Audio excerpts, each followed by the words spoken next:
My son and his wife lived in my house for 8 years. When the baby was born, I offered to help, but, to my surprise, my daughter-in-law pushed me hard and screamed at me, "Don't touch the baby, you're filthy." In that instant, my blood ran cold. I called my son, and the 3 words my husband said next left them completely stunned.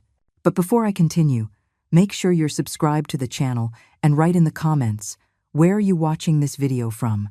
We love to know how far our stories reach. My name is Helen, and I'm 73 years old. Everything changed when our son, Evan, showed up at our door with his new wife, Chloe. They had recently married and were going through financial difficulties. My husband Arthur and I looked at each other that day without needing to exchange words. Of course, you can stay with us. It's what families do. They support each other in tough times.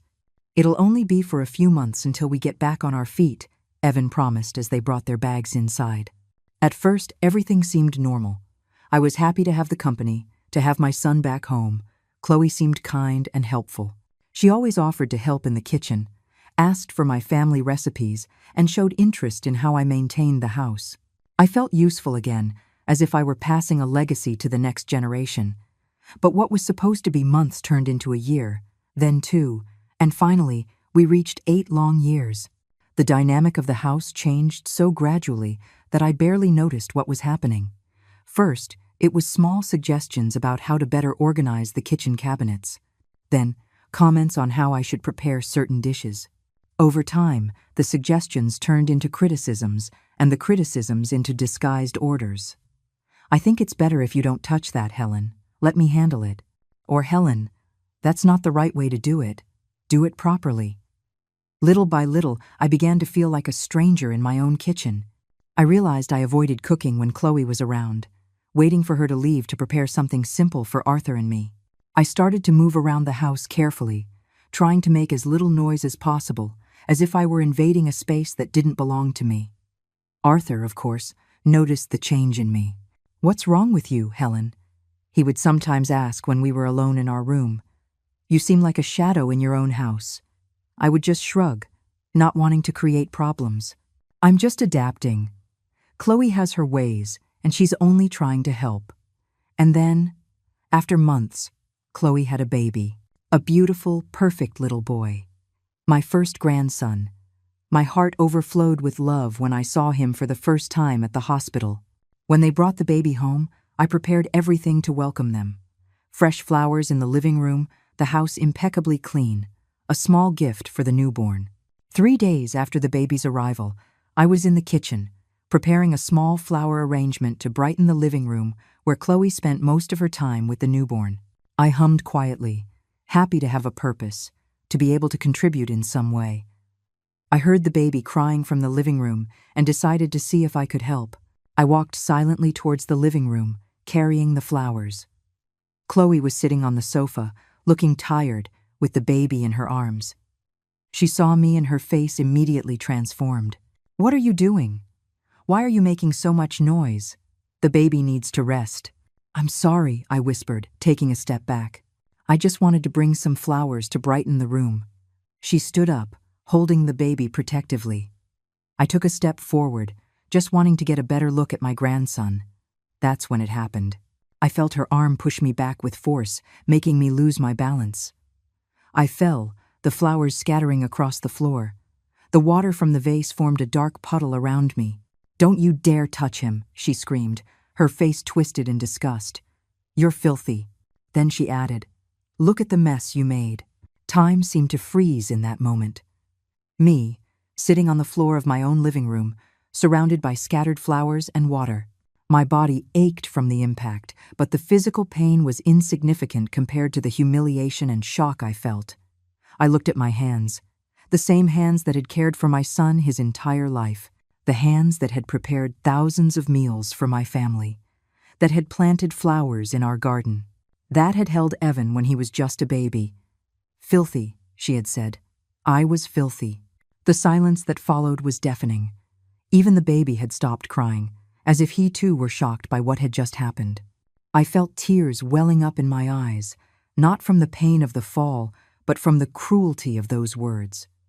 In my entire life, No one had ever treated me with such contempt. I tried to pull myself together. My hands were trembling as I tried to pick up the scattered flowers. I couldn't look up. I didn't want to see Chloe's expression, the disdain in her eyes. I felt Arthur's presence even before I saw him. He had come into the room, drawn by the noise. Helen. His voice was soft but firm. He knelt to help me up, his hands gentle on my arms. "Let me help you." It was only when I looked into his eyes that I realized something had changed. There was an anger there, contained but unmistakable. It wasn't an anger directed at me, but something deeper, more resolute. Arthur looked at Chloe, who remained standing, our grandson in her arms, an expression of poorly disguised satisfaction on her face. "Evan," Arthur called out, his voice cutting through the silence. Our son appeared in the doorway, looking uncomfortable. "Dad," he began, his voice weak. "Chloe is just being protective of the baby. New mothers can be like that." "Evan," Arthur interrupted, his eyes never leaving Chloe's face. "I need to talk to you now." Chloe shifted the baby to her other arm, her chin held high in defiance. "Actually, Arthur, Evan and I were just discussing that we think it would be best if Helen stayed in her room when the baby is in the main areas of the house, for hygiene reasons, you understand?" My heart shattered in that moment. To be banished from the common areas of my own home? To be treated like a danger to my own grandson? I looked at Evan, hoping he would say something, anything, to defend me. But he just avoided my eyes, muttering something about doing what's best for the baby. Arthur helped me up the stairs to our room. My clothes were wet from the vase water. My knees ached from the fall. But the physical pain was secondary to the feeling of betrayal I felt. "Are you hurt?" Arthur asked as he helped me change my clothes. I shook my head no. How could I explain that the wound wasn't physical? How could I describe what it means to be pushed out of your own home piece by piece, day by day, year after year, until you become a stranger within your own walls? That night, lying in bed next to Arthur, I sensed his restlessness. He wasn't sleeping. His breathing didn't have the familiar rhythm of sleep. His mind was working, processing, deciding. The next morning, I moved silently around our room, a habit I had developed over the years to avoid disturbing anyone. Arthur watched my careful movements with a thoughtful expression. "Helen," he finally said, "when was the last time you felt comfortable in our house?" The question took me by surprise. When, indeed. I tried to remember the last time I had come downstairs without fear of doing something wrong, the last time I had cooked without being criticized, the last time I had spoken freely without being interrupted or corrected. "I don't know," I answered honestly. "Maybe before they moved in?" "That's going to change," he said simply. In the hours that followed, I heard Arthur confronting Evan in his old study, now converted into the baby's area. The voices were low, but intense. I couldn't make out the exact words, but the tone was unmistakable. Arthur was finally questioning the arrangement he had allowed for so long. Later that day, I was organizing papers in our room, trying to keep busy, when I found something strange. Utility bills I didn't recognize, all in the name of Chloe Montero, but with our address. Confused, I kept looking and found more documents. Transfers of all our basic services, electricity, water, gas, internet, all in her name. My heart started beating faster. Something was very wrong. I kept searching, now with a purpose, and found an official form from the Postal Service, a mail forwarding request, dated 6 months ago. All mail from our address was being rerouted to first arrive in Chloe's name. When Arthur came back to the room, I showed him what I had found. His face turned pale as he examined the documents. "Helen, when was the last time you saw our utility bills?" I thought for a moment. "I don't know. You usually handle that, Arthur. But now that you mention it, I haven't seen a single bill in months." "Neither have I," he said gravely. We looked at each other. The realization of what was happening was slowly dawning on us. Chloe wasn't just taking over our house day to day. She was systematically establishing a legal claim to our property. "Arthur," I whispered, my voice trembling. "She's trying to take our house." Before he could answer, we heard footsteps in the hall. Chloe appeared in the doorway, the baby in her arms, a sweet smile on her face that didn't reach her eyes. "Is everything all right? You two look upset." Arthur held up the documents. "Chloe, why are our utility bills in your name?" For a fraction of a second, I saw something in her eyes. Calculation. A quick assessment of the situation. Then the smile returned, wider. "Oh, those," she said with a light laugh. "There was a mix-up with the billing company a few months ago. They kept sending the bills to the wrong address, so I just transferred them to my name temporarily to make sure they got paid on time. I meant to mention it to you." "For 6 months?" Arthur asked. "Has it been that long?" "Time flies with the baby and all. I'll call tomorrow and transfer them back if you want." The explanation was plausible, but something in her delivery was false. Calculated. Arthur continued. "And what about the mail forwarding? The Postal Service has a forwarding request sending all mail from this address to you first." This time, the pause was longer. "Mail forwarding? I honestly don't know what you're talking about, Arthur. Maybe there was a mistake when I updated my address after we moved in." 8 years ago? Arthur shot back. Chloe's mask of sweetness began to crack. "I said I would look into it, didn't I? I don't understand why you're making such a big deal out of this. We're family. We all live here together. It's our house, Chloe." Arthur's voice was firm. She looked at him with what I can only describe as pity. "Of course it is. I never said it wasn't. But we live here too, Arthur. We contribute to the household. It makes sense for the bills to be organized efficiently." It was then that I found my voice, small but determined. "How do you contribute to the household, Chloe?" Chloe's eyes narrowed slightly as she turned to me. It was the first time in years I had challenged her directly, and I could see the momentary shock on her face before she regained control. "I take care of the baby. I manage the household schedules.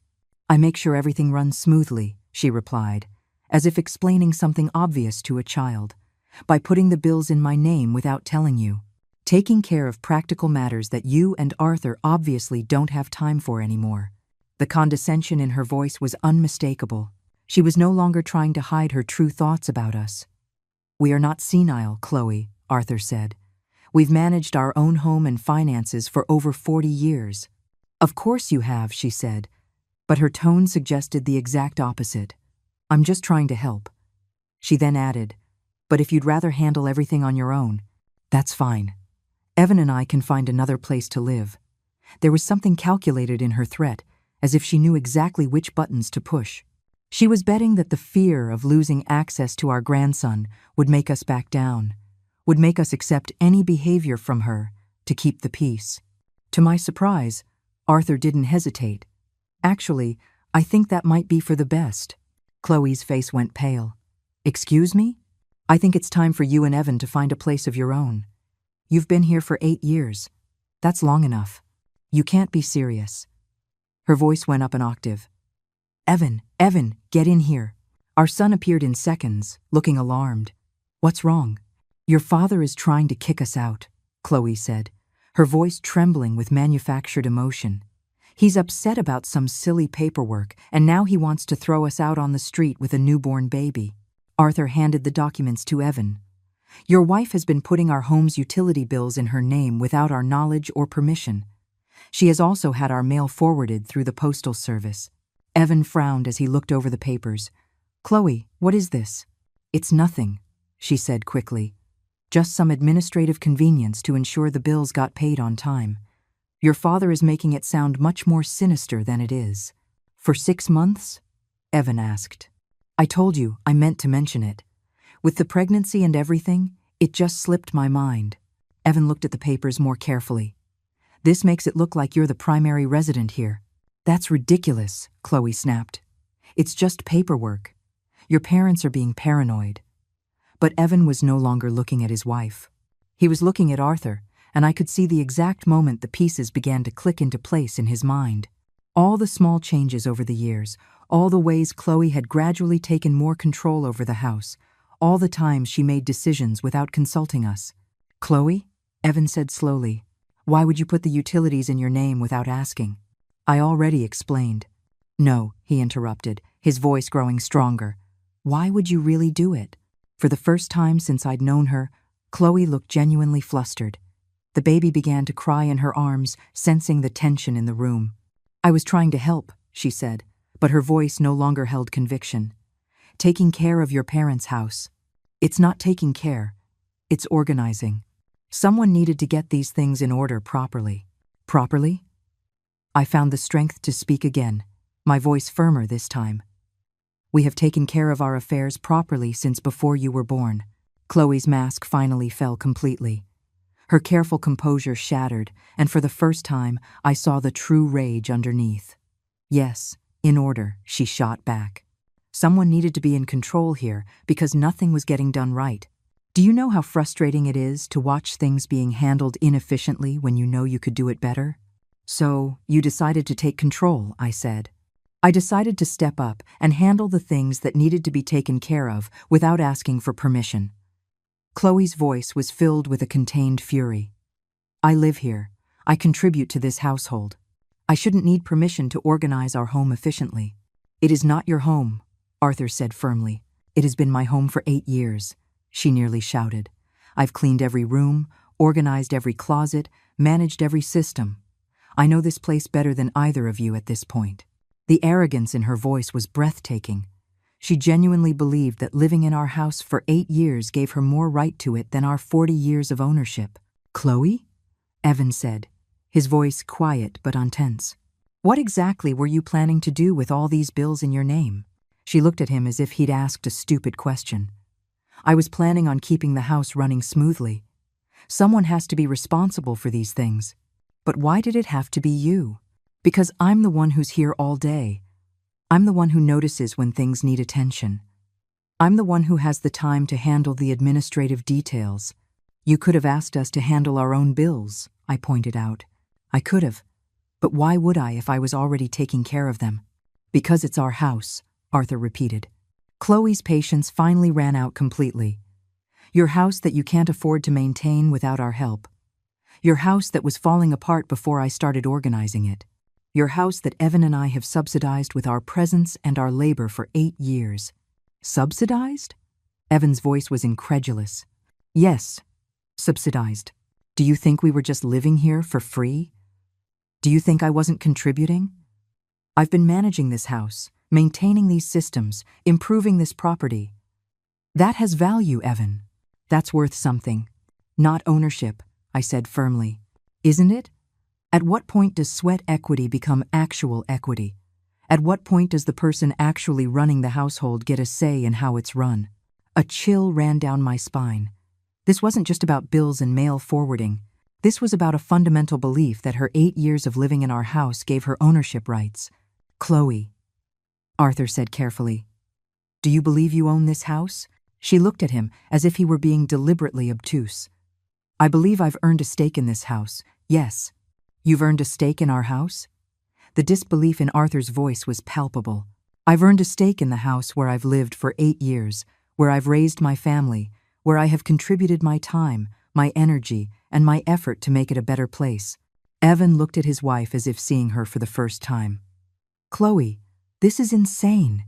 You can't just claim ownership of someone else's property because you lived there, can't I? What about common law marriage rights? What about tenants' rights?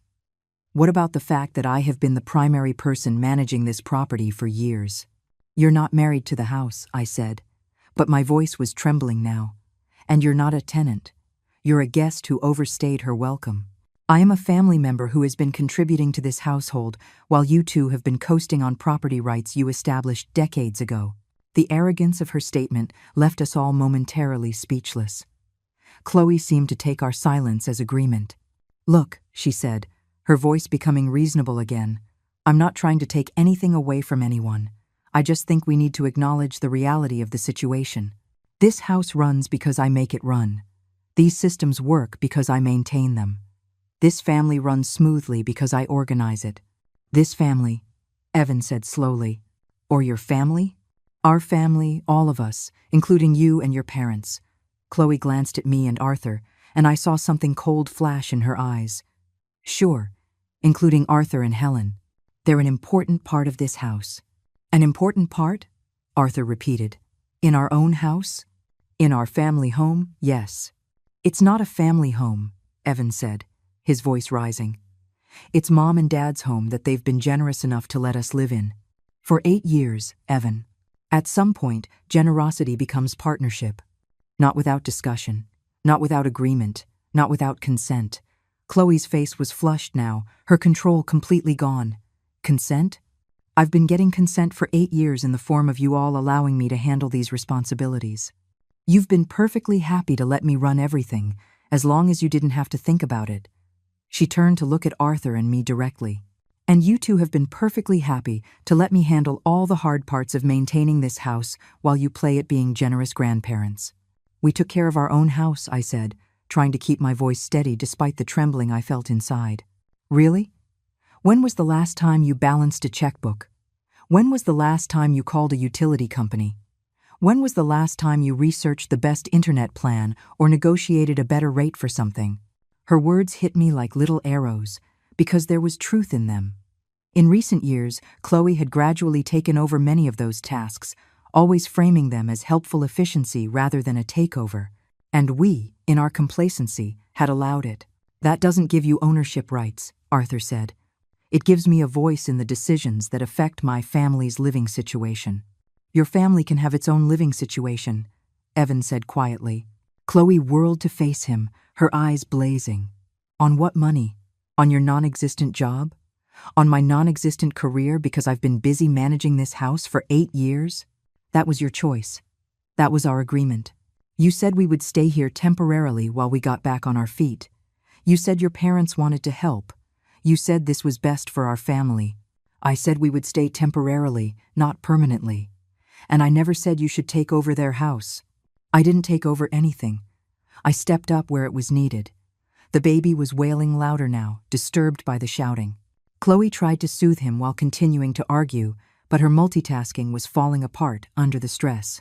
Maybe, I said quietly, finding a courage I didn't know I had, the baby should be somewhere quieter. Chloe clutched our grandson tighter. He's fine where he is. He's upset because we're all yelling. He's upset because his family is being torn apart by selfish people who can't appreciate what they have. The insult was so casual, so direct, it took a moment to register. I felt my face drain of color. Selfish people?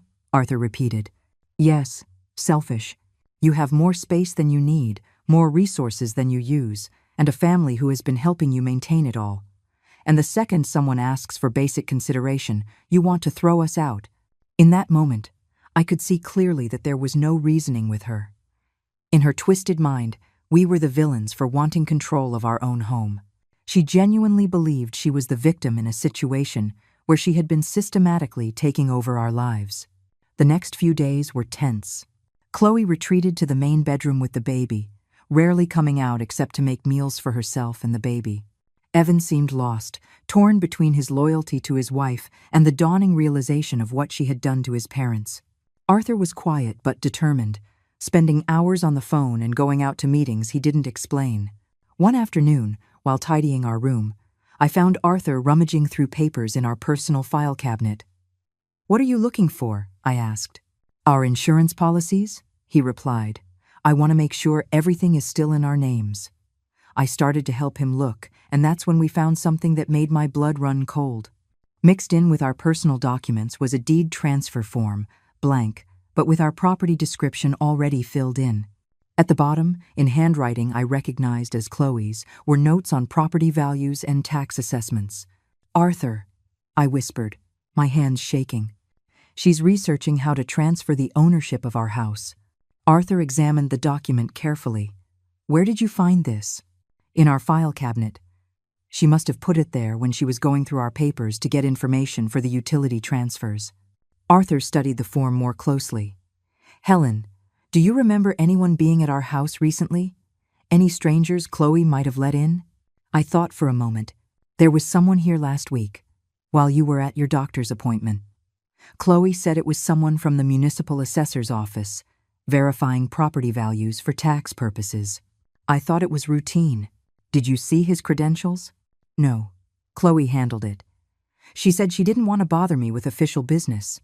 Arthur picked up the phone, and after a few calls, we discovered that the municipal assessor's office had not sent anyone to our house.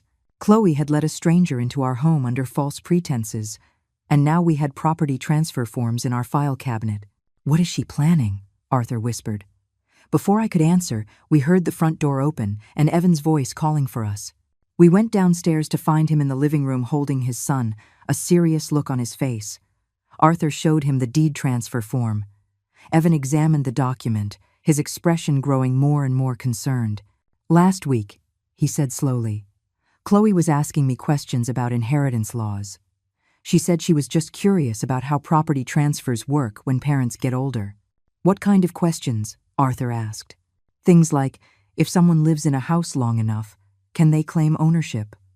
If someone significantly improves a property, do they gain rights to it? If elderly people can no longer manage their affairs, can family members legally take over?" A chill ran down my spine. Every question seemed calculated, part of a larger plan. "And what did you tell her?" I asked. "I told her I didn't know much about it, but that it sounded like she was overthinking things." Evan looked at Arthur with worried eyes. "Dad, she's not really trying to take your house, is she?" Arthur handed him a folder I didn't recognize. "Evan, your wife has spent months transferring our utilities into her name, forwarding our mail, and now researching property transfers. Someone posing as a municipal official was in our house last week gathering information. What do you think she's trying to do?" Evan read through the documents, his face growing paler with each page. "My God," he whispered finally, "she really is trying to take your house." "It would seem so. But that's insane. That's theft. That's fraud. That's what happens when someone feels entitled to something that doesn't belong to them."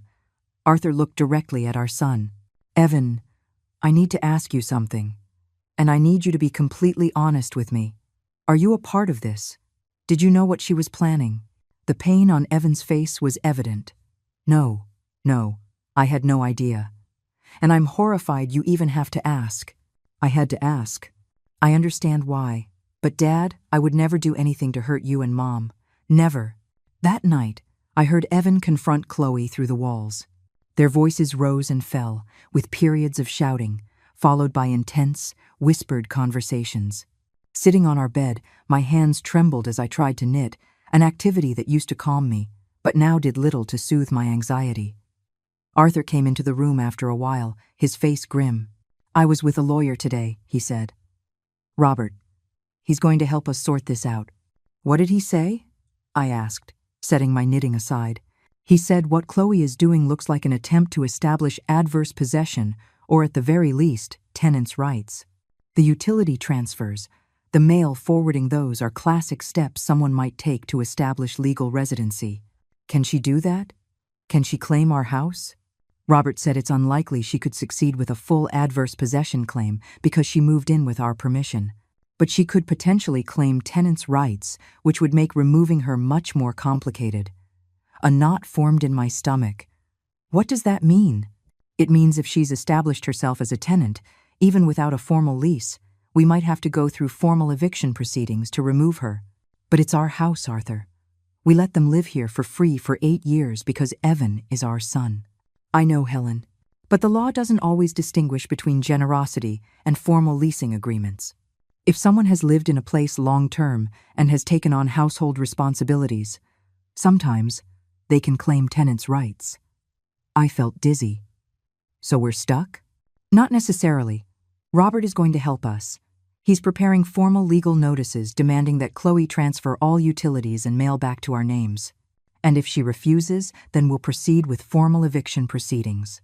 The words eviction proceedings sounded foreign in my ears. I never imagined we would one day be considering evicting our own son and daughter-in-law from our home. But as Arthur had pointed out, this wasn't just about them living with us. It was about Chloe systematically trying to take legal control of our property. Evan knocked on our door a few minutes later. His face was tired, but resolute. "She admitted it," he said without preamble. "Everything. The utilities, the mail, the property research. She's been planning this for over a year." "What did she say when you confronted her?" Arthur asked. "She said she was protecting our family's future. She said you're getting older and someone needed to make sure the house stayed in the family when you're gone. Protecting the family by stealing from us," I said, unable to keep the bitterness from my voice. "She said she was making sure the house would go to people who actually care for it, instead of being sold off to strangers." The twisted logic left me speechless. How could she justify theft as an act of family protection? And what did you tell her? Arthur asked. I told her what she was doing was theft and fraud. I told her if she didn't fix everything immediately, I would support you in having her arrested. How did she react to that? Evan's face hardened. She told me if I sided with you against her, she would make sure I never saw my son again. That threat changed everything. This was no longer just about property fraud. This was about a woman who was willing to use her own child as a weapon to get what she wanted. Evan, I said softly, placing my hand on his, what do you want to do? He looked at me with eyes that reminded me of the little boy I had raised, the one who always tried to do the right thing, even when it was hard. I want to do whatever it takes to stop her, he said. Even if it means losing my marriage, I am not going to let her steal from you, and I am not going to let her use my son as blackmail. The next morning, Arthur called Robert and told him we were ready to proceed with formal legal action. The time for family discussions and attempts at compromise was over. Chloe had made her choice. The formal legal notice was served to Chloe on a Tuesday morning. Arthur and I watched through our living room windows. A sheriff's deputy walked up to our front door, official documents in hand. I held Arthur's hand, both of us knowing this moment would change everything. Chloe opened the door with the baby in her arms. When she realized what was happening, her face went through a series of emotions I will never forget. Confusion, then recognition, then pure rage. She slammed the door so hard the baby started to cry. The legal notice demanded that Chloe transfer all utilities back to our names within 7 days, cancel the mail forwarding immediately, and cease any and all activities related to establishing residency or property claims on our property. It also informed her that she had 30 days to vacate the premises voluntarily or formal eviction proceedings would be initiated. More importantly, a formal complaint was being filed with the district attorney's office for identity theft, mail fraud, and attempted property fraud. Within an hour of being served, Chloe stormed into our living room, her face red with fury. I had wisely decided to visit my sister that day, not wanting to be present for what would undoubtedly be an ugly confrontation. But Arthur told me everything when I returned. You can't do this to me, she had screamed, waving the legal papers in the air. I have rights. I've lived here for 8 years. You have the right to leave voluntarily, Arthur said calmly. That's all. Evan, tell your father he's making a mistake. Tell him what this will do to our family. Evan, to his credit, stood his ground. Chloe, what you did is illegal. Dad is being more than fair by giving you a chance to fix this voluntarily. Fix what? I did nothing wrong. You committed identity theft by putting their bills in your name. You committed mail fraud by forwarding their mail. You attempted property fraud by researching ways to transfer their house to your name. Those are crimes, Chloe. I was trying to help this family. By stealing from my parents. By taking responsibility when no one else would. Arthur stepped in. Chloe, you have 7 days to transfer everything back to our names. You have 30 days to find another place to live. Those are your options.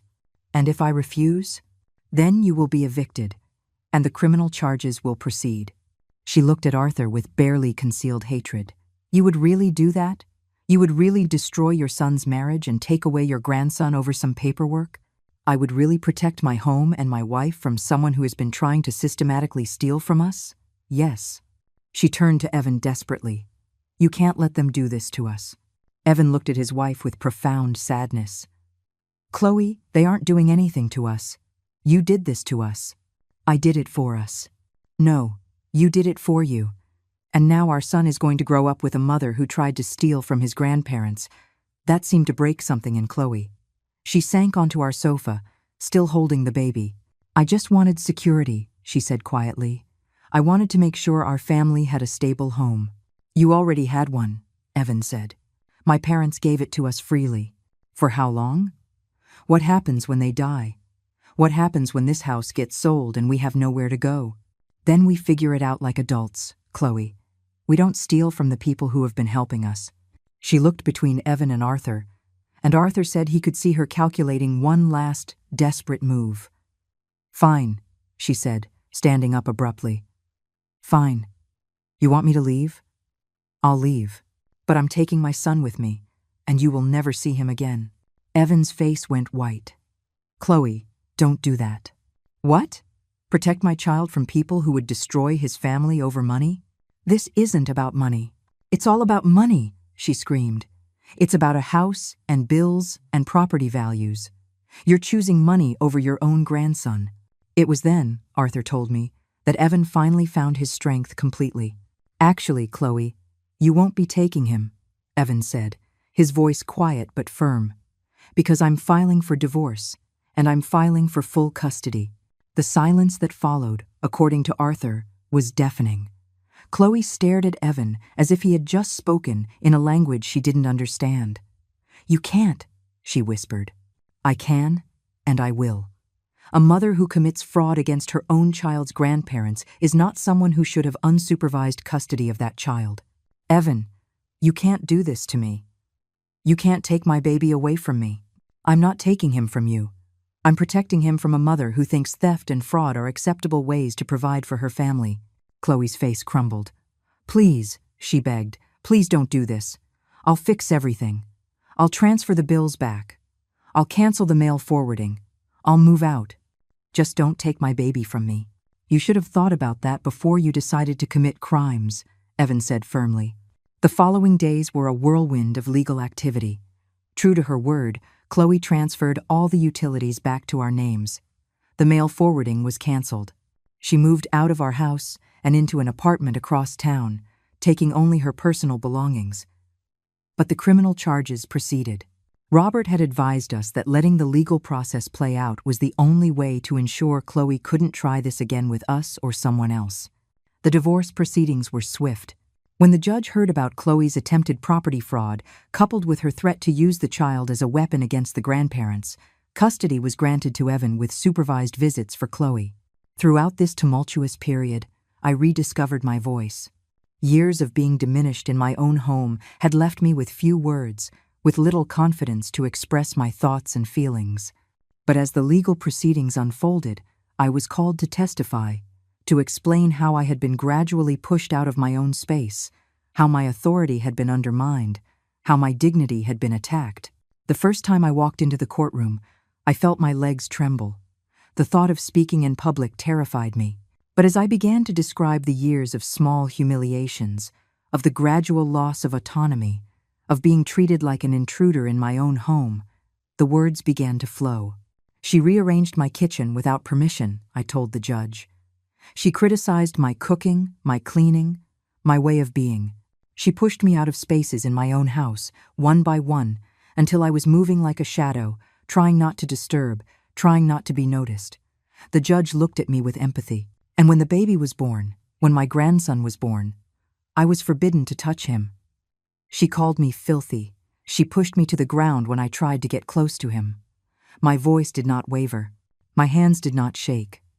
For the first time in years, I felt strong, secure in my truth, unshakable in my resolve to reclaim not just my house, but my dignity."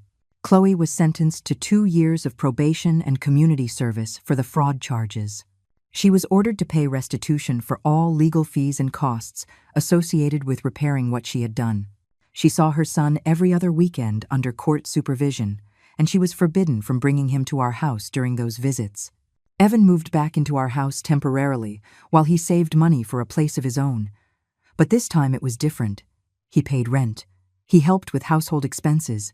And most importantly, he treated us like the homeowners we were, not like elderly relatives who needed to be managed or overcome.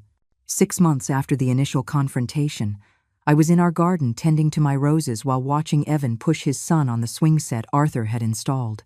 The sound of the baby's laughter was like music, filling the spaces that had for so long been suffocated by tense silence and fear. The house felt like ours again. I could sing in the kitchen while I made breakfast. I could rearrange the cabinets just how I liked them. I could speak up during dinner without being interrupted or corrected.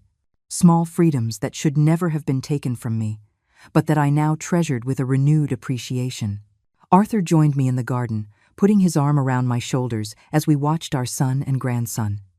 "Are you okay?" he asked. "I'm better than okay," I answered. "I'm home."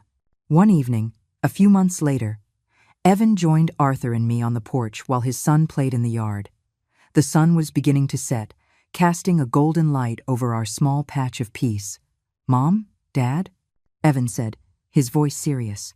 "I owe you an apology." "For what?" I asked. "For letting this go on for so long. For not seeing what she was doing. For not protecting you when I should have." I looked at my son, this man who had found his courage when it mattered most. "Evan, you protected us when it mattered," I said. "When the choice was clear, you chose what was right. It shouldn't have taken so long. Maybe not, but you got where you needed to go." We sat in comfortable silence for a while, watching the little boy run around the yard, his face lit up with carefree joy and curiosity. He saw me watching and came running over, holding a small flower he had found.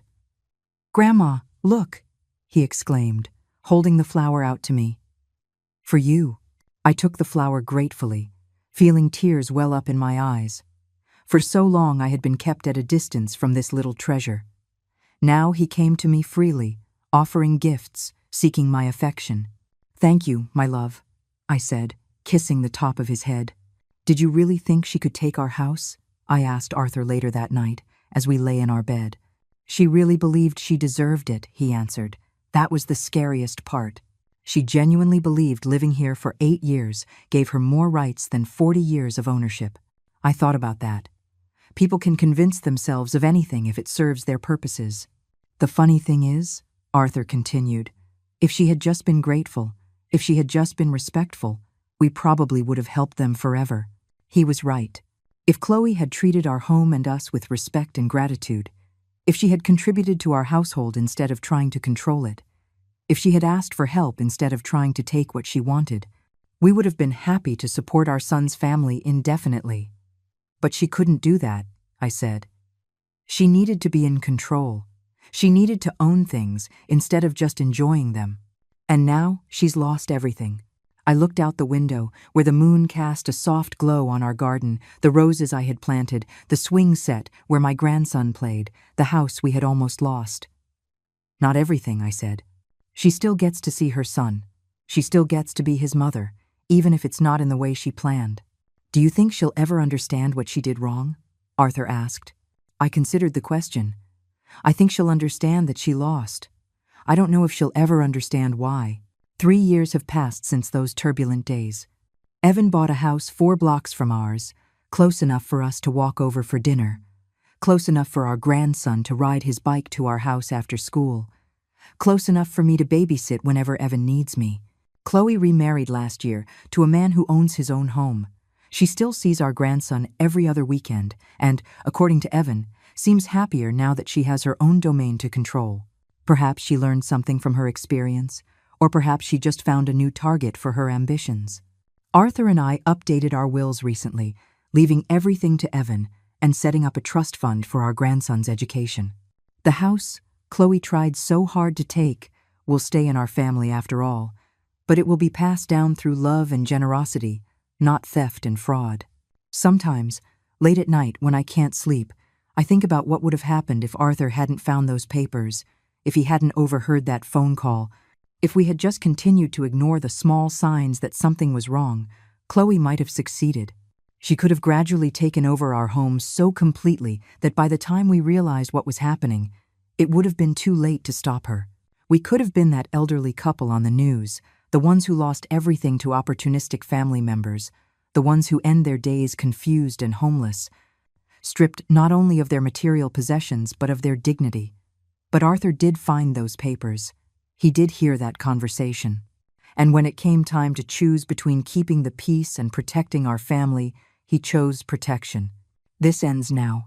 Those 3 words he said to Evan that day in the kitchen, when he called him in and showed him those papers, were simple but powerful. Sometimes, that's all it takes to change everything. I'm happy again now.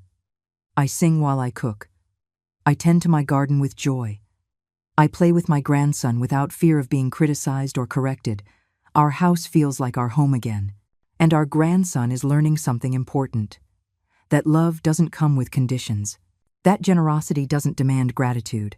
But that respect is non-negotiable even within families, especially within families. This morning, as I was making breakfast for Evan and my grandson who had slept over, I felt a deep sense of peace. The toast was golden, the coffee scented the air, and I had arranged fresh little flowers from the garden in a vase in the center of the table. The sun streamed through the kitchen windows, illuminating a space that was once again my own. Evan came in, sleepy-eyed, followed by the little one who ran straight to hug me. "Good morning, Grandma," he exclaimed, his arms tight around my waist. "Good morning, my love," I replied, kissing the top of his head. Arthur joined us, his smile warm as he watched the scene. We sat down to breakfast together, chatting and laughing freely, with no tension, no fear, no constant feeling of walking on eggshells. As Evan and the little one were about to leave, my grandson stopped in the doorway and turned back to me. "Grandma, can I come back after school? I want you to teach me how to make those cookies I like." "Of course you can, my love," I answered. This is your house too. And it was true. This was his house, too, not because he was entitled to it, not because he had taken it, but because we shared it freely, with love and mutual respect. The difference was everything. After they left, I went back to the kitchen to clean up. As I washed the dishes, I reflected on how life can change in an instant, how one moment of courage, one decision to stand up for yourself, can completely alter the course of a family. For so long, I had felt powerless, unable to defend my own space, my own dignity. I had allowed my voice to be silenced, my territory to be invaded piece by piece, day by day. The fear of creating conflict, of seeming like the villain in the story, had kept me quiet. But I learned something important through this painful journey. Silence is not peace. It is just the absence of resistance. True peace comes from balance, from mutual respect, from clear and healthy boundaries. Arthur came into the kitchen and hugged me from behind, resting his chin on my shoulder as I finished drying the last plate. "What are you thinking about?" he asked. "About everything that happened. About how we almost lost our home. But we didn't," he said softly. "No, we didn't. Thanks to you." "Thanks to us," he corrected. "You were just as brave as I was, Helen. Your testimony in court made all the difference." I smiled, remembering that moment. After years of being diminished, finding my voice had been liberating. Speaking my truth, being heard and validated, had healed something deep inside me. "You know, last month was the first time Chloe looked me in the eye during the handoff with our grandson," I said. "She usually avoids eye contact, but this time she looked at me and nodded. She didn't say anything, but it was something." "Maybe she's starting to understand," Arthur suggested. "Maybe. Or maybe she's just accepted defeat. Either way, our grandson is happy. Evan is doing well, and we have our house." He was right, of course. In the end, that was what mattered. Last week, I received an envelope in the mail. Inside was a card with no signature, just the words "I'm sorry" written in a hand I recognized immediately. Tucked in with the card was a small key, the copy Chloe had made of our house key, without our permission. I didn't show the card to Arthur or to Evan. That small gesture, however insufficient, considering everything that had happened, felt like something private, a quiet acknowledgement, perhaps the beginning of something like remorse. I don't know if I'll ever fully forgive Chloe for what she tried to do. I don't know if I'll ever trust her again. But for my grandson's sake, I'm willing to accept that tiny step toward reconciliation. Life is long, and holding on to grudges is like drinking poison and waiting for the other person to die. I learned that lesson the hard way. Now, at 76 years old, I value peace and joy more than revenge or even perfect justice. When my grandson arrived after school that day, eager to learn how to make the cinnamon cookies that were a family tradition, I felt a profound sense of gratitude. As we mixed the ingredients, him chattering away about his day at school, I realized that this was the true inheritance I wanted to leave behind.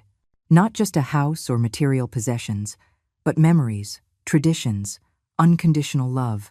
"Grandma," he asked as we waited for the cookies to bake, "did you always know how to make these cookies?" "No, my love. My grandmother taught me when I was about your age. And are you going to teach me all her recipes?" "I sure am. And one day, maybe you'll teach your own children." His eyes sparkled at the thought. "And can they come here, too?" "This house will always be open for family who respect and love each other," I replied, kissing his forehead. When Arthur came home that afternoon and found the kitchen smelling of cinnamon and sugar, his face lit up. The three of us sat on the porch, eating still warm cookies and watching the sun begin to set. This, I thought, is what it means to be home. Not just the walls and the roof, not just the deed or the bills in our name, but the feeling of belonging, of safety, of being valued and respected. The ability to move freely, to speak our minds, to be ourselves without fear or hesitation. Those 8 years of the slow erosion of my dignity taught me to never take that freedom for granted again, to defend my space, my voice, my boundaries not with rage, but with clarity and firmness. And the 3 words Arthur said that day, "This ends now," still echo. Sometimes, all we need is someone to stand up for us when we don't have the strength to stand up for ourselves. Someone to see what's happening when we've become blind to our own suffering. Someone to say no more when we've gotten used to saying, "It's okay." Today, when I look at my house, my kitchen organized just the way I like it, my flowers in the vases I chose, my books on the shelves where I placed them, I feel a mix of gratitude and resolve. Gratitude for having won back what I nearly lost, and resolve to never again let anyone make me feel small in my own space. My name is Helen. I am 76 years old, and this is my house. My voice matters here. My presence is valued. My dignity is respected. And no one will ever convince me otherwise again. Now, if you like this story, click on this next video that is appearing on the screen, because in it, the story of betrayal and revolt like you have never seen before.